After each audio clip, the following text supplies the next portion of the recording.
Ġejt niltaqa' ma' John Vella, il-kuratur ta' Bir Mula Heritage Museum li se joħodni fil-kappella ta' taħt l-art, imsemmija il-kappella tan-Nattività. Issa għal din parti sa nilbsu wkoll it-torċ għax diħlin ġo knisja taħt l-art.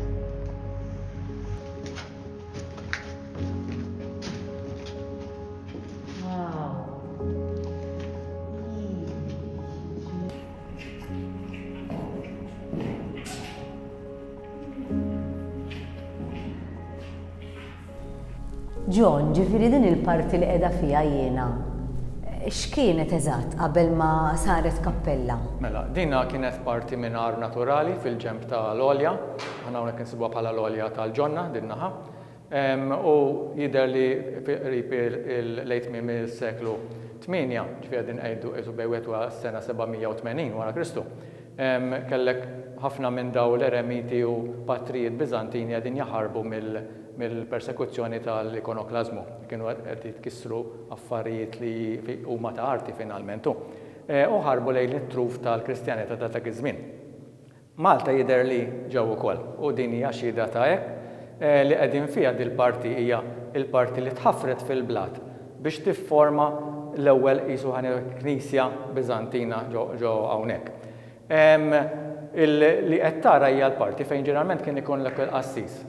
Kien ikun ġifieri n-nies ikunu barra imma l-qassis ikun f'din il-parti. Hawnhekk kienet parti iktar magħluqa, kienu kollok bieb u tieqa u hemmhekk qegħdin naraw anke hemm tumba ta' tfadal biċċa minnha mal-ħajt li kienet l-art tal-oriġinali. L-art tal kien ikun isu 3 tarġiet kif nistgħu nimmaġinawhom illum. Din hija l-parti wkoll fejn kien ikollok imbagħad ikona kienet tkun pittura. F'dan il-każ hawnhekk peress li l-Knisja kienet iddedikata lin-Nattività, hemm ukoll anke records fejn jgħidlek isma' din il-pittura x'kienet u jiddiskrivija anke sal-1772, ġifieri għamlet tista' tgħid kważi 1000 sena din il-Knisja kienet ilha tiġa 1000 sena meta kellha wkoll din il-pittura li fiha kien hemm il-Madonna bil-Bambin u mdawra bil-Qaddisin. Ġifieri għandna spjega wkoll tal-arti li kien hemm fiha. Li qed naraw bħalissa jista' jsir xi tip ta' restawr pereżempju fuq u li forsi jista' jinkixfu ċertu affarijiet? Jiena nemmen li ġifieri il-Knejjes Byzantini dejjem kien ikollhom anke dik id-dekorazzjoni, jew tpinġija li tip ta' fresk. Hawnhekk hemm min jgħidlek li isma' il-siment qegħdin naraw mal-ħajt ingħata x'aktarx wara l-gwerra mill-Public Works. Però jiena għandi d-dubji tiegħi għaliex għax jista' jkollok ukoll il-siment skoprew ir-Romani, il-Byzantini ġew wara r-Romani, mela jista' jkun li hemm xi ħaġa.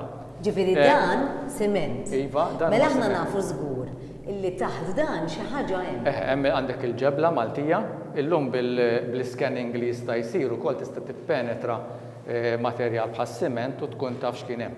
Jekk issib traċċi ta' kuluri, inti tista' tgħid isma' kien hemm ukoll freski. X'sar minn dak iż-żmien eżatt ma nafux. Meta għax ovvjament issa it-triq u hekk ġifieri meta reġgħet qisha ġiet skoperta. Ħa niftehmu hekk, dinha ġiet skoperta wara l-gwerra fil-1946 huma jneħħu l-debri tal-gwerra. Kombinazzjoni kien hemm tifel qed jilgħab jieħu gost jitfa' trab għax min huwa kien qalili l-soja qed jitfa' trab ġo toqba jarah jisparixxi waqgħatlu żarbuna l-unika żarbuna mill-par li kellu li xtrawlu għal-preċett, meta neħħew it-trab skoprew li kien hemm ix-xorok u taħt x-xorok skoprew li kellhom din il-Knisja. L-isfortuna hija li ħafna mill-affarijiet sparixxew. Kellek dak iż-żmien il-mużewijiet kienu kellhom ir-raxin ukoll fuq il-karti. Allura tieħu sa għandek sa bosta snin wara li jisma' r-rekord ma ttieħiġ kif suppost. Però hemm ir-ritratt. Ir-ritratt għall-inqas tal-istruttura kif deret dak iż-żmien qiegħed hemm. U tista' tgħid li ma nbidel xejn li fil-tela l-bini fuq. Kull m'għandna bżonn eżatt issa tiġi restawrata nimmaġina fondi u b'kuraturi u fl-istess ħin imbagħad tista' tgawda mhux biss mill-Maltin imma anke minn barranin. Eżatt.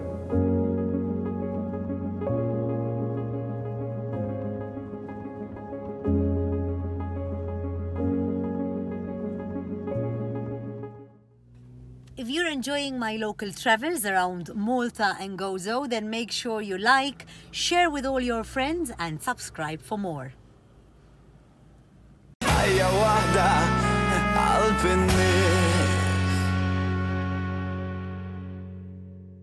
The local traveller would like to thank Visit Malta, Dahlia Real Estate, Ministry for the Economy, Investment and Small Businesses, and Arts Council Malta.